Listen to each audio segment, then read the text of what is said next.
2024, we're playing Battlefield 1. People keep asking me to do a settings video. They're the best settings for console or when you're using a controller. So, here's that video. I'm Dame, this is DameOver. Right, here we go. From the very beginning and talk through everything. So we've got vibration. I like to have it on.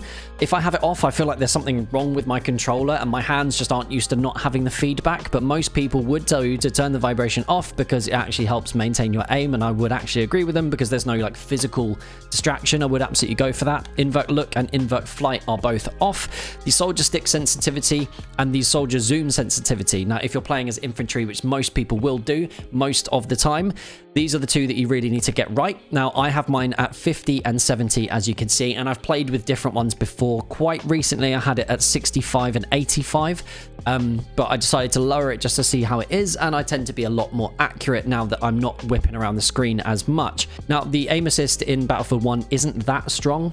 It's still pretty strong, but I'd say it's probably at least a half, if not a third, of what Call of Duty gives you nowadays. So if you're used to those sorts of games, then that's absolutely fine. If you wanted to turn aim assist off as well at any point and just see what it's like, that's again totally up to you. But if other people on your platform are using it, then why the hell not? So I would play around with those two settings. If you have the soldier zoom sensitivity up at 100%, it means that it's going to be the exact same speed as your soldier stick sensitivity. I like to have mine just a little bit slower when I ADS because it does feel with that little extra zoom that you are whipping around a little bit faster. It helps me personally stay more accurate. Right, soldier sprint is a press rather than hold. Double tap forward sprint off, and then we've got press for the horse. Hold, hold, hold, and press. If you wanted to pause at any point just to double check any of this stuff, please do go ahead. The control schemes. Now, this is one that I like to use in every single FPS that I play. So I like to use the right stick to do all of the work in terms of changing my stance. If I'm going to crouch, go prone, slide, whatever.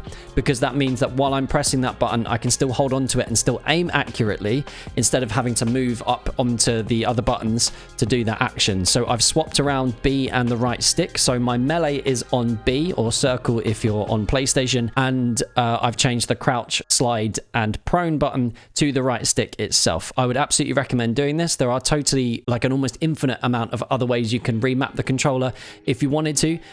It's totally up to you, but those are the ones that I would absolutely change, and everything else, as you can see in this list, remains as default. Okay, advanced. Stick aiming acceleration I have at 0%. I really do not like stick aiming acceleration because it means that it isn't uniform the entire time that you're moving around. It has to ramp up to be able to hit that maximum speed, that 50% sensitivity that I had before. It takes a small amount of time to actually ramp up to it, and I find it incredibly irritating because it feels like I'm really, really slow off the mark, which generally people might have a higher sensitivity if they do have stick aiming acceleration. But again, that little balance between the two is totally up to you. So if you want to just have everything exactly the same all the time, turn it off, go down to 0%. But if you wanted to play around again with some stick aiming acceleration, it's totally up to you.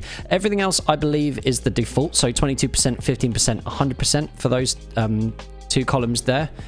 Two sections. And the soldier zoom sensitivity, I'm pretty sure I've accidentally changed the 3x zoom. I don't think I ever use the 3x zoom, so it's just completely irrelevant to me, frankly. But the 5x zoom I've turned down to 85% for those times that I'm using a 5x scope, which in my gameplay is actually pretty rare.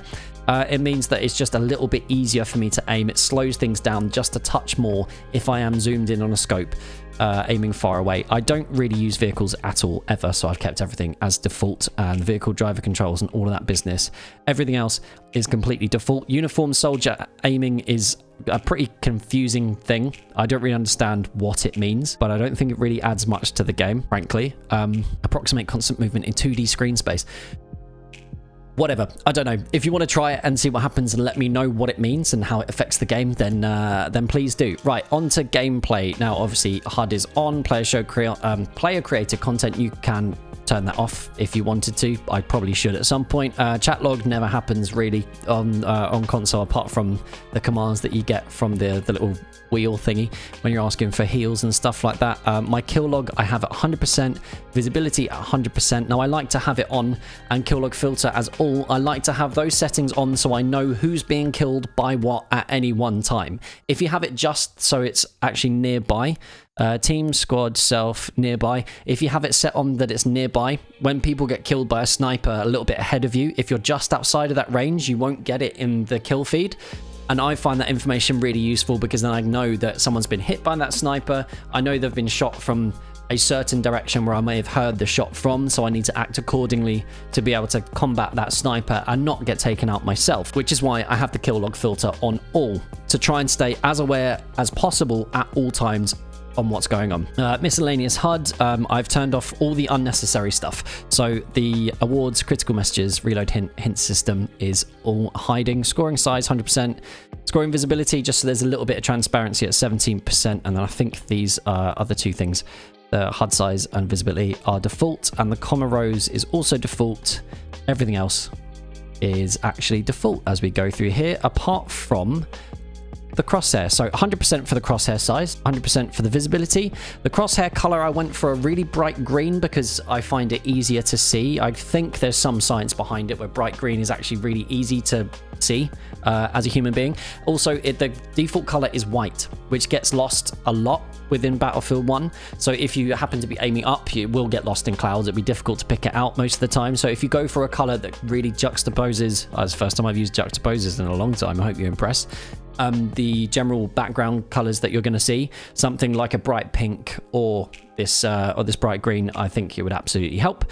And then these again, I think, are default. Game mode info is default, and kill color and critical hit color, so a headshot color, I've changed to be red, and everything else I think again is as default. Minimap, this is one that I've changed because the minimap can be much bigger. More information equals more success, equals better gameplay, equals more wins. Minimap size I've turned up to 130%, and the icon size I think 100% is default. I'm trying to see if there's anything else that I have that's any different, but it's not. So just turn up the minimap size. I absolutely would recommend it. If you've got it any smaller than 130 and you pop it up to that, you're going to see a really, really big difference in what you're able to actually focus on within a minimap and be able to make more decisions based on what you can see on that minimap, which is why spotting and flares are so very important. I remember when I first played the game, the minimap wasn't that big, and I needed more information. There seemed like no point in firing flares into an area if I couldn't then actually see what the information was from that flare. So turn the minimap size up, you will have loads more success. I believe everything else is as default.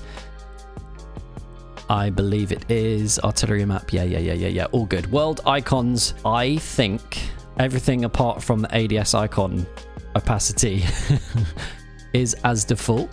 But yeah, bringing down the opacity, yeah, definitely is. Bringing down the opacity on these things when you aim down sight makes your aiming so much easier. I wish more FPS games actually had this in their options, because it's just not always an option to sort it out.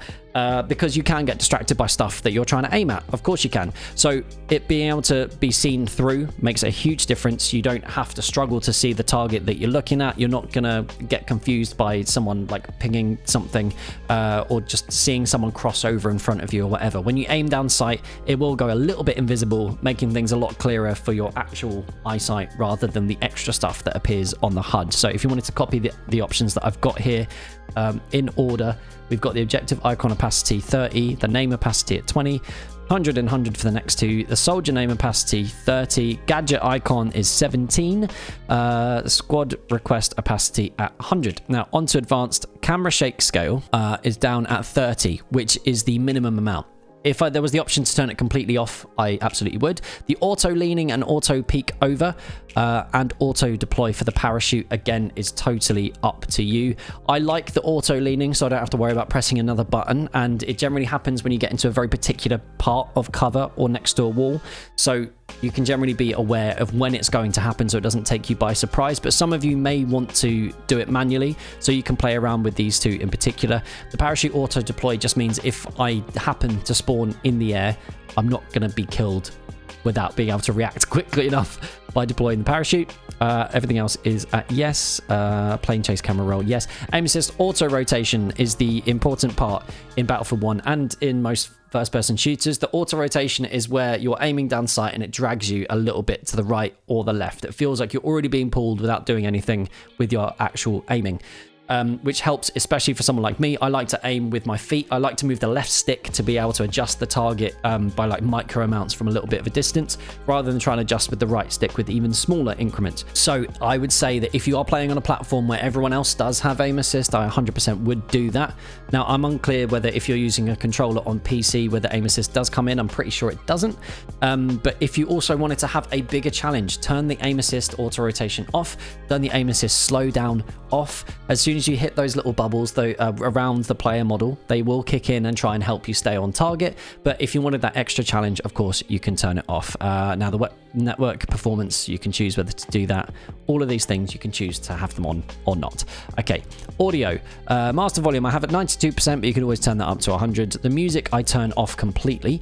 Output configuration is stereo for me because I've only got 2 headphones, or I use in-ear monitors, so there's only 2 places for them to come out, so surround is useless to me.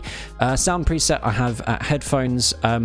Generally it depends what headset you've got, but headphones seems to be the best one. Logitech Pro G is one of the very specific ones. War Tapes isn't very good, and I would just go with headphones if you are using them. If you, even when you're using speakers, frankly, I think headphones works best. And then the voice is totally up to you with what you want to do in terms of what language they speak, and if it's a male or female voice.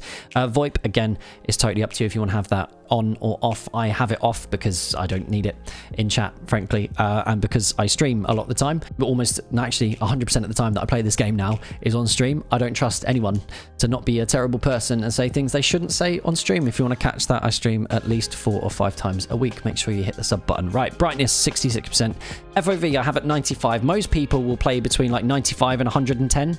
Generally, it's a good idea to have your field of view a little bit higher. I'm going to notch mine up to 97 and see if I notice a difference tomorrow. But yeah, having a slightly higher FOV means you're just able to see more. It will affect your aiming a little bit. You might get a slight sort of fisheye idea with your eyes as you're looking forward, but just being able to see a little bit wider, having more peripheral vision is generally just better. Vehicle third-person field of view, but whatever. I don't really use vehicles, so I'm not that bothered by it. ADS FOV, so it either means that when you ADS, you also get a little extra zoom or not. So it's either that you just bring the gun up to your head, or it's like you bring it up and also lean in. Is basically the effect that happens. Having ADS FOV on means that anything that has a high rate of fire and generally higher recoil is slightly easier to control. So you might want to try them out. I know when I use something like the Parabellum or the LMG 08, for instance, I like to have ADS FOV on because it helps control that extra recoil, especially with the first bullet, making the gun jump just a little bit more. But if I'm using practically anything else, I'll have it off. That's just my personal preference. Motion blur off because it just makes things a lot smoother and a lot easier in the game. Depth of field for your weapon, turn that off. It's just very, very confusing. I'm not colorblind, so I don't need to change the colors. Chromatic aberration. So basically all of the extra effects, I would turn them off. So off for chromatic, film grain, lens distortion, sniper scope, and everything else I think might be default. So we've got screen adjust width 100 and 100 for the height as well.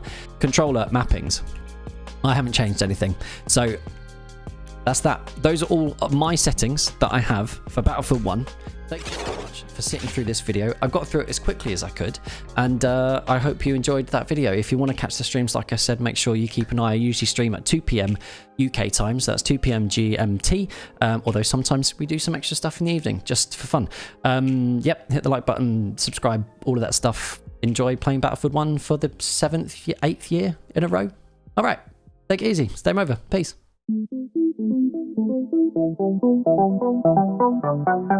Thank you.